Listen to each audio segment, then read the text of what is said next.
We have signed up to serve this country in its military. We have signed up to teach children. We have signed up to become nurses and doctors and engineers.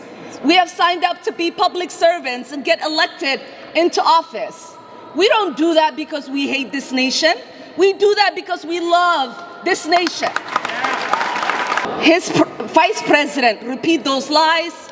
We've seen the media run it as a headline as if it was a fact. That is shameful moment, because I always jokingly say that Minnesota doesn't just welcome refugees, but it sent one to Congress. Good morning, everyone. Assalamu alaikum, sabah wanaagsan. I am really delighted to see so many incredible leaders and so much of our community here. I want to start with a gratitude by thanking the Minnesota Democratic delegation. Senator Amy Klobuchar, Senator Tina Smith, Congresswoman Angie Craig, Congresswoman Betty McCollum, for strongly speaking in opposition to the hate, to the fear-mongering, and for standing up in unity for the Somali community here in Minnesota and across the country.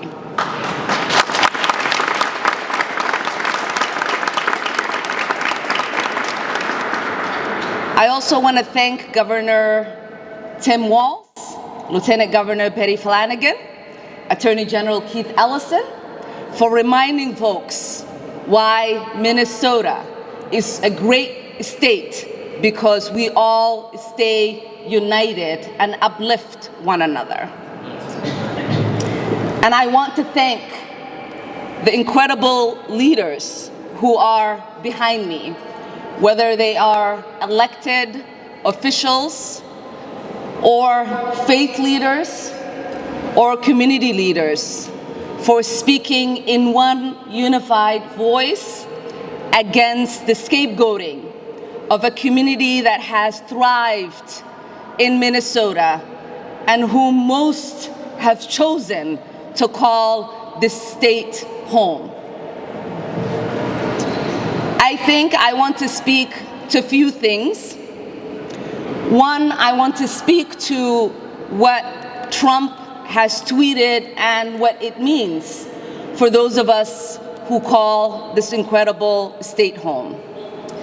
Because facts matter, and facts are important. It is unfortunate that we are led by a president who does not understand the laws of this land. That's right. When the president tweets as if he has the authority to terminate temporary protected status for Somalis in Minnesota, even little kids in 8th grade know that that is not an authority that the president has and can wield.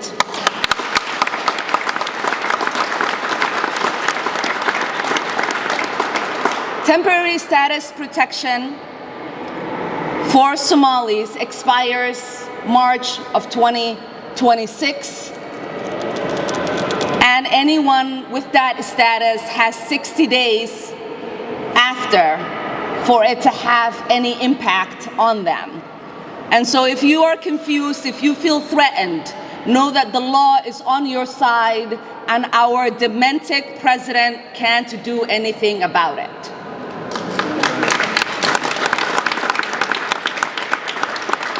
The other unlawful thing that our lawless president is claiming to do so is to terminate that status for only one state, which he has no authority to do so. So, for the 300 or so people that are impacted, that currently live in Minnesota and across the country, we see you and we stand with you, and we will make sure we do everything that we can to help make sure that your status is adjusted before March of 2026.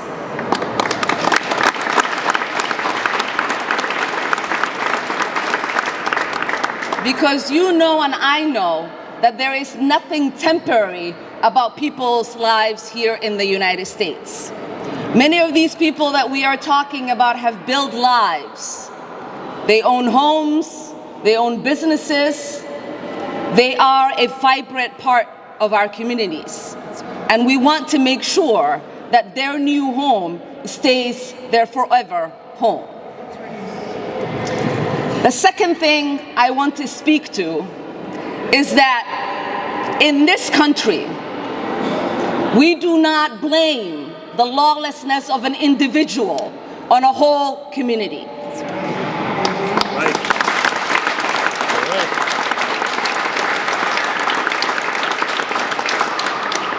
Because if you believe in law and order, you understand that if a person commits a crime, they face justice.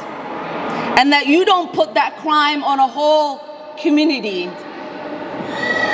What we also know is that there is not a single evidence that the president or his coonies have put forth that there are any single resource from taxpayers in Minnesota that has gone to aid and abet terrorism.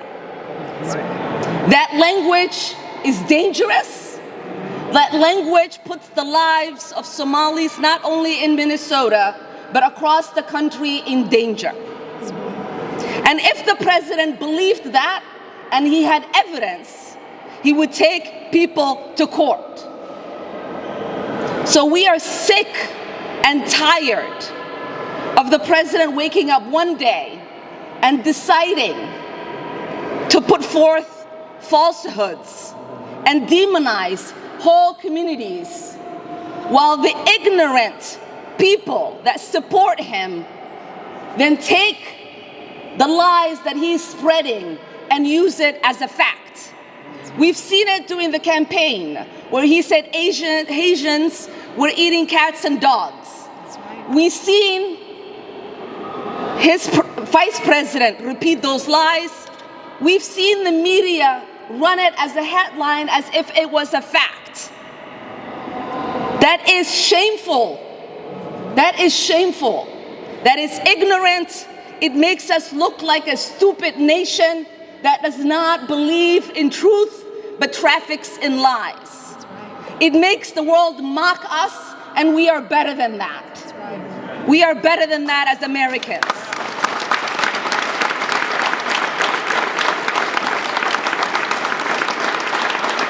Somalis are not terrorizing this nation. We are helping it thrive. Somalis have always seen themselves as a fabric of this nation. We have signed up to serve this country in its military. We have signed up to teach children.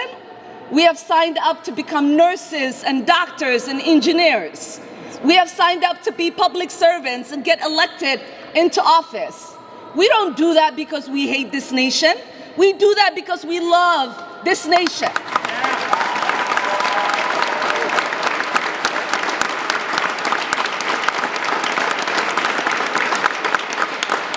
We do that because we have deep gratitude to the Americans who have given us the opportunity to find a new home, to settle in that new home, to find new joys in that new home, to start families in that new home, and to call that new home our own.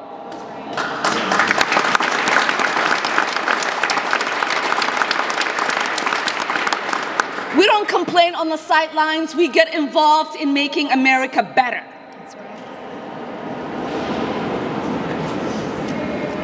And finally, before I get off this stage, I just want to take a moment, because I always jokingly say that Minnesota doesn't just welcome refugees, but it sent one to Congress.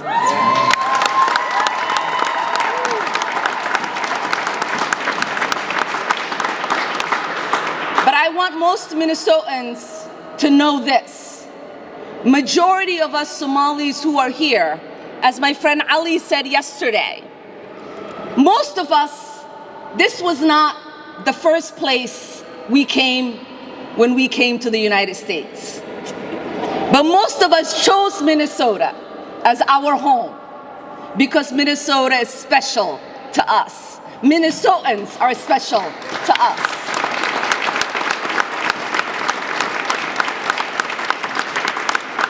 When we moved from Arlington, Virginia and came here nearly 30 years ago, none of us decided to move to another state. My siblings and I and my dad, until he died, called Minnesota home.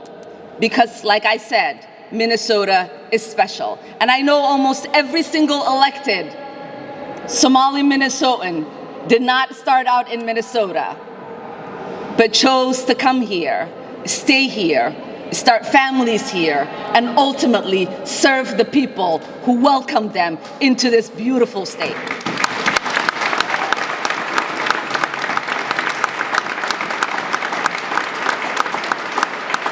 So not only are we not going anywhere,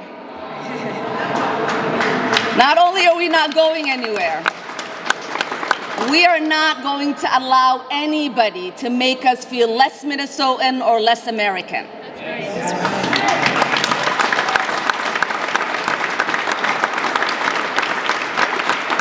We are not going to allow anybody to push us into the shadows. We're not going to allow anybody to erase our presence and our contribution. And we are not going to allow anyone to scapegoat us. Because as Somalis, what we learned from Minnesotans is that you have to be resilient to thrive in Minnesota. And we are goddamn resilient. Thank you so much.